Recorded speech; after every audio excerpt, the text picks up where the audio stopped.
Mesdames, Mesdemoiselles, Messieurs, si je suis devant vous ce soir, c'est que j'ai cru qu'il était de mon devoir de vous entretenir d'une chose des plus importantes au Canada français, de notre héritage culturel et culinaire qui malheureusement s'en va sous le diable. Pourquoi? Parce que si vous avez remarqué, dans à peu près toutes les grandes villes, on voit des restaurants français, des restaurants italiens, des restaurants grecs, voit-on quelquefois des restaurants canadiens? Non! Et cela en est effrayant. Je ne vais vous parler que d'un plat ce soir qui, je l'espère, deviendra un plat non pas seulement national, mais international. J'espère que, comme dit le poète, il y a des chansons qui sont sur toutes les lèvres, que ce plat sera dans toutes les bouches. Je vous parlerai donc de la tourtière. Je sais, mesdames et mesdemoiselles, nous diront la tourtière, on sait comment faire ça. Non! Oui. Erreur profonde.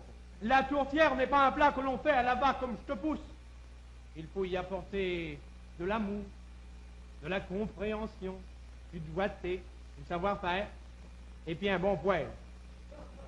Tout d'abord, pour faire la tourtière, il faut avoir une bonne farine. Pour ce faire, à l'automne, faites et labour. Je sais que c'est embêtant pour les gens qui restent en ville, mais commencez à labourer dans vos boîtes à fleurs. Si vous n'avez pas de boîte à fleurs, allez au parc La Fontaine. Dans des grandes étendues, là, il n'y a rien qui pousse. Envoyez, labourez-moi ça! Alors, après que tu as fait tes labours, lâche ça là. De toute façon, tu es obligé, c'est l'hiver qui pogne. Ils patinent, ils vont entrer une sauvage dessus. Bon, laisse ça là. T'attends. Et tout à coup, par une belle journée, on voit les petites touffes des herbettes sortir comme ça, subrepticement de la terre. On voit les petits oiseaux chanter doucement dans les plus hautes cimes des arbres. Et puis, c'est pas, il fait pas beau. C'est le printemps. C'est à ce moment-là que tu peux chanter avec Radio-Canada. C'est le réveil de la nature. En même temps que la nature se réveille, toi ici, vous te grouilles. Alors, il s'agit d'engraisser la terre. Remarquez qu'aujourd'hui, c'est assez difficile parce qu'on ne trouve pas l'engrais qu'on avait dans le temps. Aujourd'hui, c'est des affaires chimiques et des affaires qui sont bien moins bonnes. Parce que chez nous, moi, de l'engrais, on en avait en masse. Mon bébé, il y avait 8 chevaux.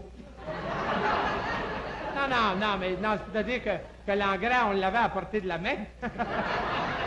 En tout cas, moi ou ma chambre de neige, je l'avais en pleine face. Alors, aujourd'hui, on ne peut plus trouver de l'engrais comme ça parce que le cheval a été remplacé par le tracteur. Je ne vous recommande pas de l'engrais de tracteur. Non, c'est vrai que si ça fait une pâte huileuse, c'est pas tellement bon. Bon, alors, tard, j'ai trouvé de l'engrais, engraisse la terre, et puis après ça, c'est le moment des semailles. Pour les semailles, là, c'est un peu plus embêtant. Parce que pour semer, il faut que tu aies déjà des graines avant. Si c'est la première fois, là, t'es poigné, là. Poigné. Fait que va chez ton voisin, m'en-dit quelques graines, et puis tu peux le large geste du semeur, les goroches dans les trous, là. Occupe-toi d'en plus. Tu sais, inquiète pas dans la campagne, tu travailles quasiment pas. Goroche tes graines, va-t'en chez vous. Va te baigner, regarde la télévision, c'était bien mal pris. Regarde, tu t'occupes. Et tout à coup, à la fin de l'été, tu verras surgir de cette bonne terre meuble les lourds épis courbant leur lourde tête sur le poids des... Fait que là, tu fais comme tous les autres habitants, coupe ça, ben oui, au moulin.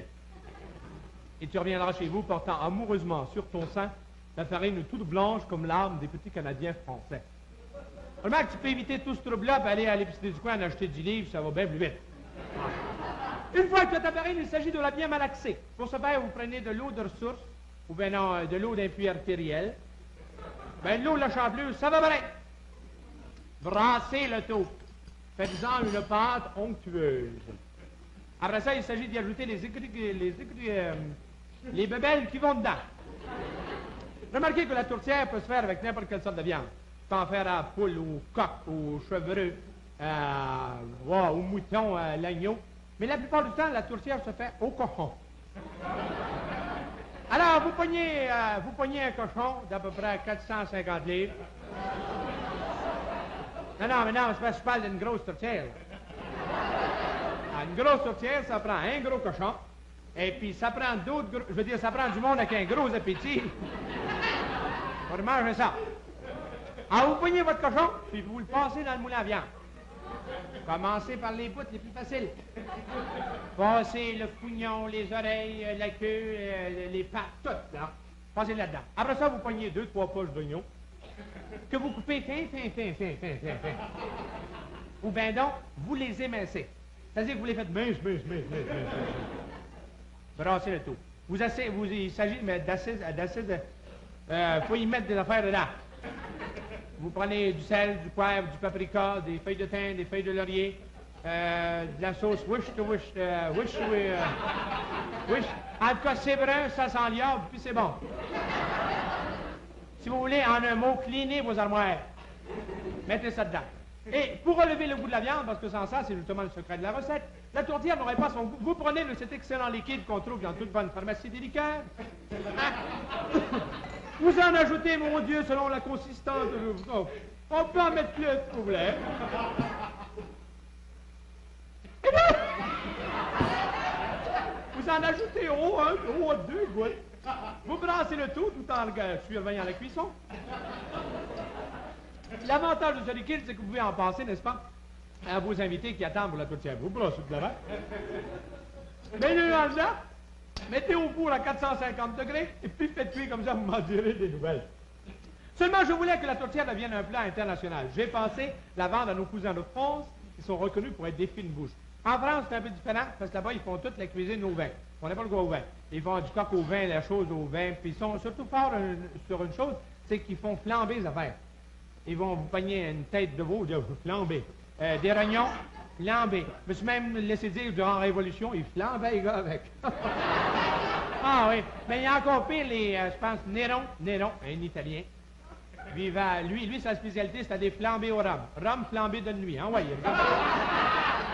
Alors, c'est bien ça, la tourtière, là-bas, hein, vous pognez votre cochon, puis là, en morceaux. Vous ajoutez de ça, vous ajoutez, par exemple, vous voulez faire une tourtière bordelaise, ou du vin de Bordeaux, vous ajoutez du vin de Bordeaux. Vous en ajoutez selon la couche, vous pouvez en mettre plus aussi, ça fait rien, hein. Vous plantez le tout, vous avez une touche de feu, hein. Bon, vous voulez faire un vin d'ange, vous voulez là. Non, mettez-en pas trop dans le plat, ça peut l'abîmer. Vous brassez le tout, vous pognez votre cochon, l'amenez chez vous, prenez un verre avec. Non, mais c'est vrai, hein? On est tous bien de l'avoir sur notre bord. Tu prends le cochon, jase un peu, c'est bien, faut être civil. Mais donnez-en un peu, pas trop. Donnez-en pas plus que le cochon peut en prendre. Vous brassez toute la vache. Encore, ça fera de la bonne tourtière. Moi, mon temps, vous le dire, Blanc. C'est bon comme ça, mais c'est assez difficile. Tu sais, c'est long, pour au-dessus du poêle, pas chaud, bon, je peux vous donner un moyen bien simple. Allez dans n'importe quelle dans les épiceries, demandez du pâté à viande, c'est enveloppé dans le cellophane, puis ça a la même maudite affaire. Ah ben, moi, un mot à vous dire, de toute façon, achetez-en pas, mangez-en pas.